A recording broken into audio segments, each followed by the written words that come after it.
July 2015. The Altiplano Maximum Security Prison, State of Mexico. One of the most fortified prisons in Mexico, a strict no-fly zone, a place where walls are meters thick and motion sensors are placed everywhere. A place where not even a mosquito could get through undetected. But that law was broken by El Chapo, the drug lord who had been a thorn in the side of the Mexican government for over a decade. Right in front of the surveillance camera, he stepped into the shower area and vanished like a ghost.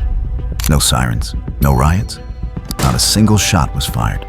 All that remained was a square hole in the tiled floor, as if someone had already cleared an escape route for him. What really happened in the darkness? Joaquin Archibaldo Guzman Loera, known to the world as El Chapo, he was not born with a silver spoon. He was born in 1957 in La Tuna, Badiraguato, the heart of Mexico's Golden Triangle. Here, poverty is a legacy, and opium is the only currency. The children of the Sierra Madre don't grow up dreaming of becoming doctors or astronauts. They watch the small Cessna planes flying overhead, filled with white powder bound for the US, and they dream of becoming narcos, drug lords. But Guzman was different. With a modest height of 1.68 m, the origin of the name El Chapo, he didn't have the threatening appearance of a monster. He dropped out of school in the 3rd grade, nearly illiterate, but inside the head of this uneducated farmer was the mind of a genius CEO, a mind programmed to optimize every process. In the 80s, while working for the Guadalajara cartel, El Chapo quickly identified the fatal weakness of the kingpins of that era: speed. While his rivals took weeks to move cocaine across the border by truck or plane, facing a capture risk of up to 50%, El Chapo set a new standard: delivery in 24 hours, or it's free. He turned drug smuggling from a risky gamble into a logistics service as precise as Amazon Prime. If you were late, he'd put a bullet in your head. If you were on time, he'd make you a millionaire. This combination of brutality and business efficiency propelled him to the pinnacle of power. But the real turning point that transformed El Chapo into an engineer of crime came in 1989. When the US tightened its border with radar and sniffer dogs, El Chapo didn't choose to run head-on into a wall. He chose to go under it.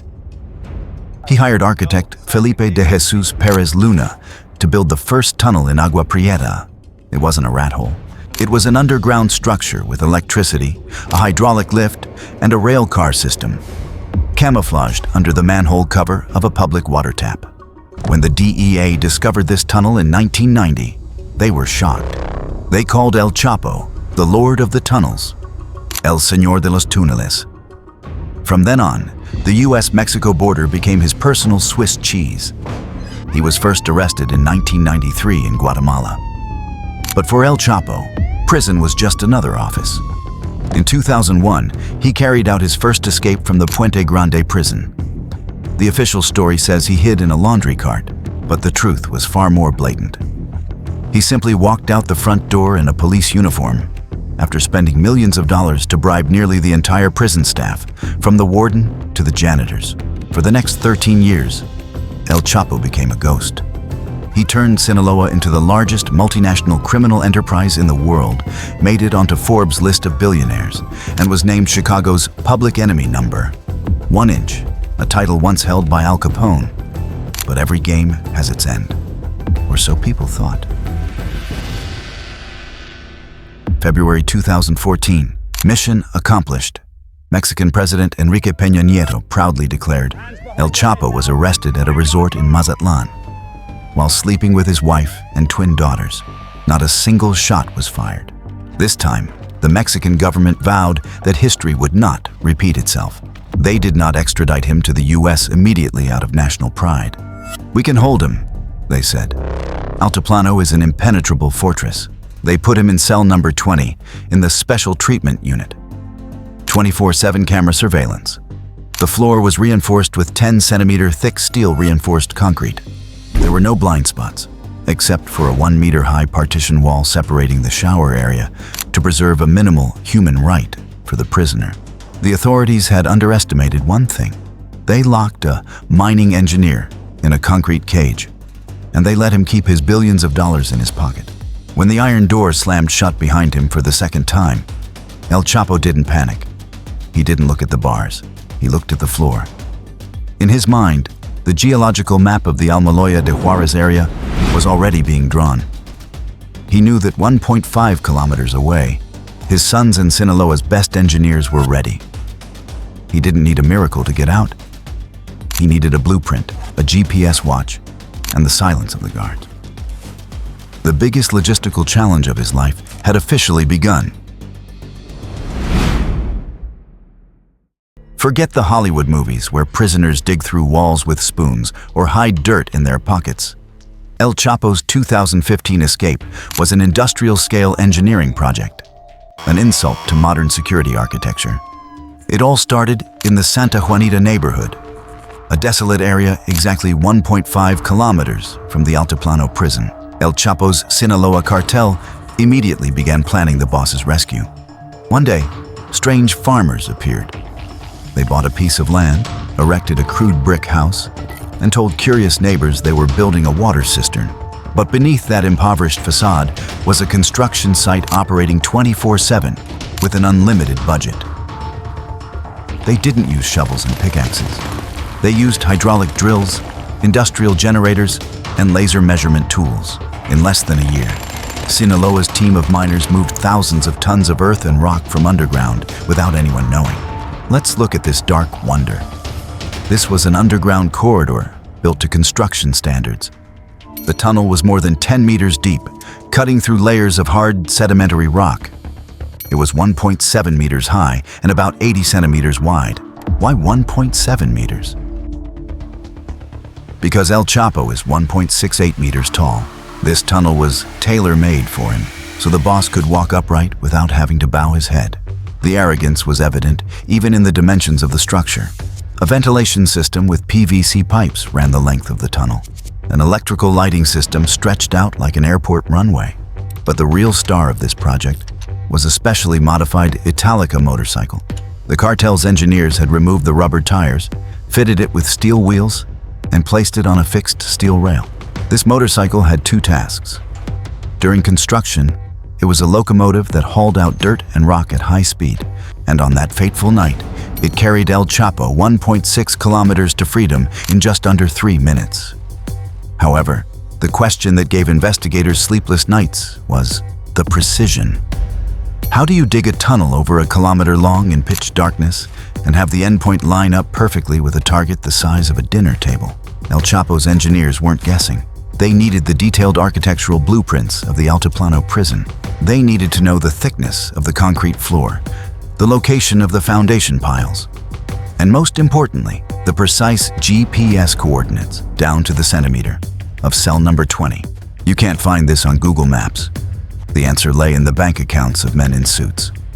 Investigators believed that the blueprints for this maximum security prison were leaked from the moment El Chapo set foot inside. Money doesn't just buy silence. It buys the laws of physics. And this was the result of that deadly precision.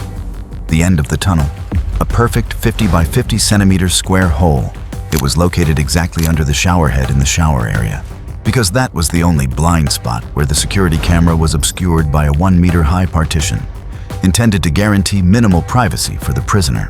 A bitter irony, the very privacy granted for humanitarian reasons became the monster's ticket to freedom. The tunnelers had drilled upwards from below, through the thick, reinforced concrete, and stopped just short of the final, thin layer of tiles. They waited for the signal. All El Chapo had to do was step in, gently pry up a tile with his hands, and vanish, not off by a millimeter. A masterpiece of geotechnical engineering. But this technical perfection leads to a nagging question. If the ground beneath the prison was vibrating from hydraulic drills for months, why didn't a single sensor sound an alarm? Or it was a brutal construction site. It's impossible to use hydraulic drills to break through tons of rock and concrete directly under a prison floor without making noise. In the weeks leading up to the escape, inmates in the Special Monitoring Unit had started to complain. They spoke of vibrations that shook their beds at night. They heard the whine of machinery, the sound of hammers hitting rock. Some even nicknamed it the dragon snoring underground. They reported it to the guards. And what was the response they received? It's the plumbing being repaired, or worse, shut up and go to sleep. At Altiplano, hearing was apparently a selective sense. When money talked, human ears automatically went deaf. This deafness becomes even more absurd when you look at the prison's equipment purchase orders. Altiplano was equipped with a state-of-the-art seismic sensor system designed to detect the vibrations of a cat running across the yard or a spoon falling on the floor. But on those days, the needles on the seismographs must have been dancing wildly like at a rock concert. So why were there no sirens? Why was there no lockdown? Investigators later came to believe that the alarm system wasn't broken. It was turned off. Or it had screamed in vain at eyes that were glued to the screens, but whose minds were counting money in their bank accounts. And here is the climax of this silent play. 18 minutes. At 8:52 p.m., El Chapo stepped into the camera's blind spot. He went to take a shower. 1 minute passed. 2 minutes passed. 5 minutes passed. In a maximum security prison, the protocol for monitoring high-profile inmates is extremely strict. If the target disappears from view for more than 30 seconds, a red alert must be activated. But in the central control room, considered the brain of Altiplano, the monitoring staff sat still. What were they doing? Making coffee? Browsing Facebook? Or were they holding their breath, watching the clock count down a prearranged time in an under-the-table deal? The silence in that room was even more terrifying than the sound of the drills underground. It was the silence of complicity. It took a full 18 minutes for the guards to decide to check cell number 20. They walked. They didn't run. They called his name through the bars. Guzman. Guzman? When they opened the door and entered, the hole in the floor was still warm, but the prisoner was gone. During those 18 minutes, El Chapo wasn't waiting around. He had slid down the ladder, jumped on the modified motorcycle, and sped away like someone who had just won the lottery.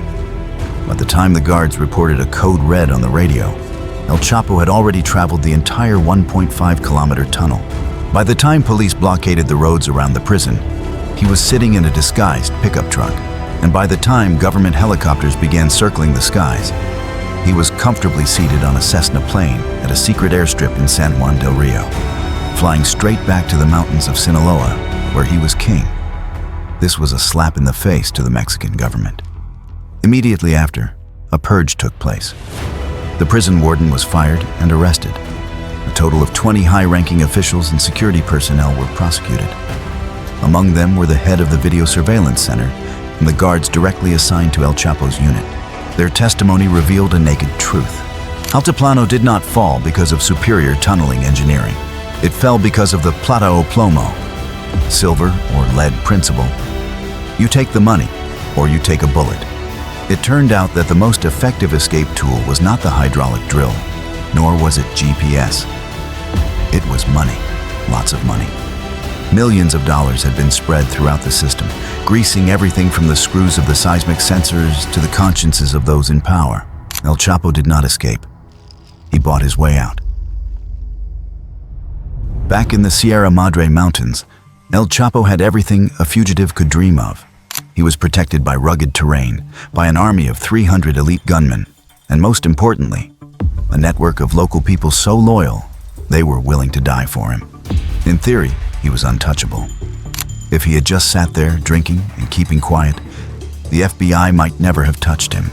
But there's a rule in the history of crime. A kingpin's greatest enemy isn't a pair of handcuffs.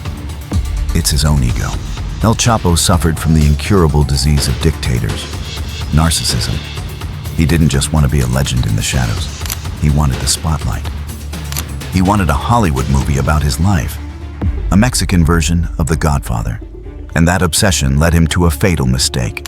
Kate Del Castillo, the actress, famous for her role as a female drug lord in the TV series La Reina del Sur, became his obsession. He was infatuated with her, believing that only she was worthy of telling his story. He started sending messages. He gave her secure BlackBerry phones. He invited her to his secret hideout. He had forgotten a basic survival rule. Emotion is the enemy of security. October 2015, one of the strangest meetings in the history of the underworld took place. The most wanted drug lord on the planet a Mexican telenovela queen, and Sean Penn, the American movie star. He agreed to an interview for Rolling Stone magazine. He wanted to brag. He wanted the world to know he wasn't a monster, but a misunderstood hero. While El Chapo was busy polishing his image for the camera, he didn't know that his most loyal audience was sitting in a dark room in Washington and Mexico City. Every flirtatious text sent to Kate, every logistical call to arrange Sean Penn's visit, it all lit up on intelligence radar screens. The agents no longer needed to turn over every stone in the Sierra Madre. El Chapo himself had sent them his GPS location through his own vanity. The Rolling Stone interview was later published with the headline, "El Chapo Speaks." But for the Mexican Marines who were quietly tightening the noose, the real headline should have been, "El Chapo commits suicide." He had invited death to his doorstep, not with guns, but with the dream of becoming a movie star. Dawn, January 8, 2016. Operation Black Swan began. No more romantic texts, no more Hollywood dreams, only the brutal reality of lead and blood. When the Mexican Marines breached the door of the house in Los Mochis, they were greeted with fire from heavy machine guns and grenade launchers. 5 of El Chapo's loyal bodyguards fell on the spot. But when the smoke cleared, the main target had vanished. In the bedroom, behind a large mirror in the dressing room, special forces found a secret handle, another tunnel. But this time, there were no electric lights, no motorcycle on rails, no cool ventilation system. El Chapo and his right-hand man, El Cholo, were wading through the city's foul-smelling sewer system. For nearly 1.5 kilometers, the most powerful drug lord in history and Sinaloa's most notorious hitman had to crawl like common sewer rats. Wastewater was up to their waists. The stench was overwhelming. Darkness enveloped them. This was the complete opposite of his lavish lifestyle. The man who owned gold-plated mansions was now struggling through garbage to find a way out. After several hours, they pushed open a manhole cover and emerged onto a busy intersection. Soaked, filthy, and desperate, they needed a getaway vehicle. Immediately, they carjacked a white Volkswagen Jetta that was passing by. With guns drawn, the driver was pulled out. El Chapo jumped into the driver's seat. This was the moment of freedom. All he had to do was hit the gas, blend into the traffic, and he would disappear into the mountains again. But right at that moment, fate intervened with the most mundane of technical failures. Mechanical wear and tear. The car he had stolen had a broken gearbox, or maybe it overheated, or the battery was dead. The technical reason doesn't matter. What matters is the cruel irony of the universe. Joaquin Guzman Loera, the man who operated a fleet of cocaine-transporting submarines across oceans, who owned a private air force larger than a national airline, who had spent millions of dollars on the world's best engineers, was now standing frozen on the side of the road because of a broken-down piece of junk car. He had calculated the thickness of the prison's concrete. He had calculated the trajectory of tracking satellites, but he forgot to calculate the probability of failure of an old car in a provincial town. They desperately stole a second car, a red Ford Focus. But time was up. That stupid delay was more than enough for the Mexican federal police to catch up. When he was stopped, El Chapo played his final card: money. He promised to make the officers who arrested him millionaires on the spot. "You'll never have to work again," he said. But this time, the magic didn't work. Maybe it was out of honor, or maybe they feared the wrath of the Marines closing in behind them. The officers shook their heads. The legend did not end in a glorious shootout like Scarface. It ended in a cheap roadside motel room where the police held him while waiting for a helicopter. The Forbes billionaire, not the lord of the tunnels. Just a middle-aged man in a dirty tank top stained with sewer mud, his hands cuffed, his eyes empty. He had defeated the entire justice system, defeated the army, defeated rival cartels. But in the end, El Chapo was defeated by a broken car engine. January 19th, 2017. A plane landed in Long Island, New York. No bulletproof windows, no armed entourage, and certainly no one bowing to him. Joaquin Guzman Loera walked down the stairs, looked into the cold eyes of DEA agents, and understood a brutal truth. His power expired at the border. In Mexico, he was the boss. But here, he was just a prisoner identification number in the American bureaucracy. The silver or lead rule he used to bend an entire nation was now void. At the Brooklyn courthouse, there were no judges to buy, no juries to intimidate, and most importantly, the ground here was not for digging. July 2019, Judge Brian Cogan's gavel came down like a coffin lid. His sentence was life in prison plus 30 years. Why add 30 years for a man already condemned to die in prison? It was a symbolic irony of American justice.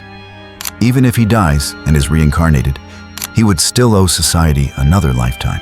His final home is ADX Florence, known as a concrete tomb for the living. Here, the legend of the Lord of the Tunnels officially ends. There will be no more drills, no more escape routes, and absolutely no one to bribe. The silence that now envelops him is not one of complicity, but the sound of eternal oblivion. But as the steel door slams shut, locking El Chapo in darkness, we need to step back and look at a more terrifying big picture. This escape exposed a harsh truth, that the most fortified fortresses, the most sensitive vibration sensors, become useless if their foundations are mixed with greed. El Chapo defeated humanity. He proved that every prison guard has a price, and he was the only one rich enough to pay it.